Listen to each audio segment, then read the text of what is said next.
Nag-upgrade nga kami ng CCTV dito sa bahay.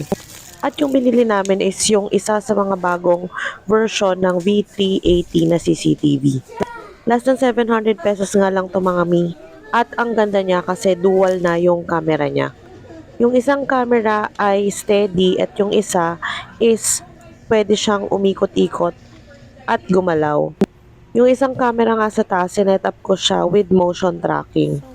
Sumusunod talaga siya mga mi at hindi siya mabagal. Ganun pa rin kahit saan ka sa mundo, pwede mo nang mapanood yung mga mahal mo sa buhay na nasa bahay.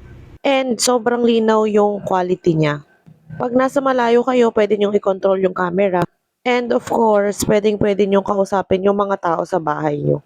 Pwede rin kayong mag-record and kapag naman madilim, pwede nyong ilawan manually or pwede nyo ring iset automatically yung ilaw.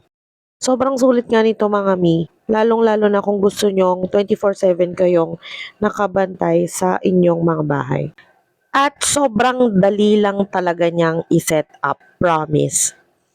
Less than 700 lang to mga mi, meron ka ng magandang quality ng CCTV, dual pa yung camera.